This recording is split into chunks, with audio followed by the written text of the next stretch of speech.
jambatan terpanjang di Asia Tenggara. Jambatan kedua Pulau Pinang yang dibuka kepada umum adalah mercu tanda baru negeri Pulau Mutiara, selain kemegahan kepada negara. Ini karena pembinaannya membuktikan kemampuan anak tempatan membina jambatan yang diiktiraf sebagai terpanjang di Asia Tenggara itu. Perdana Menteri Datuk Seri Najib Razak meresmikan jambatan itu. Rancangan pembinaan jambatan kedua Pulau Pinang lahir pada 2006. Saya tidak sabar menunggu untuk meresmikan pembukaannya kepada orang ramai, kata Najib dalam tweetnya. Jambatan itu sepanjang 24 km, yang 17 km daripadanya merentasi laut dan 7 km di daratan. Ia dibina dengan reka bentuk bersifat lestari alam sekitar. Jambatan itu menghubungi batu kawan di tanah besar dan batu maung di bagian pulau. Pembukaan jambatan ini dijangka mengurangkan kesesakan di jambatan Pulau Pinang yang sedia ada sebanyak 25%. Jambatan itu mampu menampung kegunaan kira-kira 100.000 kendaraan sehari.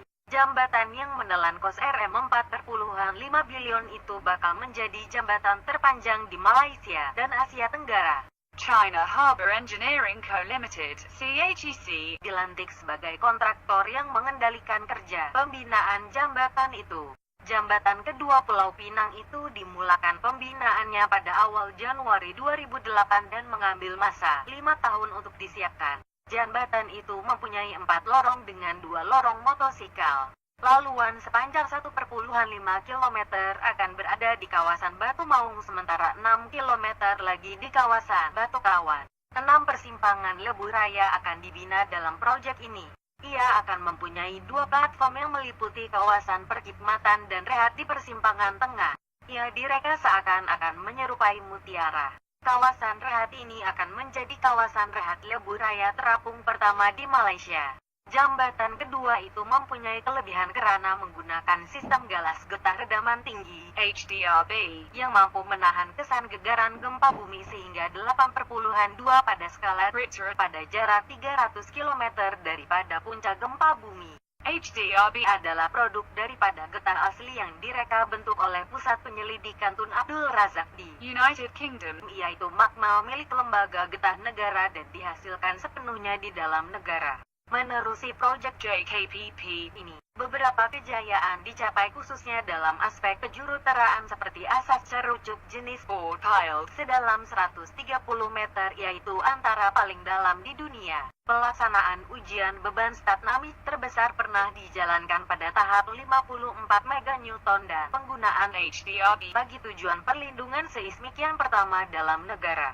Apabila beroperasi kelak, kira-kira 25.000 kendaraan dijangka menggunakan jambatan itu setiap hari. Jambatan itu nanti mempunyai 4 lorong dengan 2 lorong kereta selebar 3,5 meter dan masing-masing 1 untuk motosikal dan lorong kecemasan selebar 3 meter. Pada awalnya, jambatan itu dijangka dibuka kepada orang ramai pada 8 September lalu yaitu 2 bulan lebih awal dari tarikh asal. November 2013. Namun insiden runtuhan tanjakan konkrit yang menghubungi Batu Maung dengan struktur jambatan itu pada 6 Juni lalu yang mengorbankan 1 nyawa menyebabkan kerja pembinaan terpaksa ditangguhkan selama 2 bulan. Mengikut sejarahnya, ide untuk membina jambatan kedua Pulau Pinang itu dicadangkan pada Agustus 2006. Selepas itu, Kerajaan Persekutuan mengatur plan untuk membina jambatan kedua Pulau Pinang yang terkandung dalam Rancangan Malaysia ke-9. Pada 12 November 2006, Majelis Penanaman Cerucuk Besi Jambatan kedua Pulau Pinang dilakukan oleh mantan Perdana Menteri, Datuk Seri Abdullah Ahmad Badawi. Selepas beberapa bulan, kerja menuang tanah dan penimbusan tiang berjaya dilakukan oleh China Harbour Engineering Co. Limited, United Engineers Malaysia Berhad, UEM Group mengumumkan proyek ini akan disiapkan pada 2013.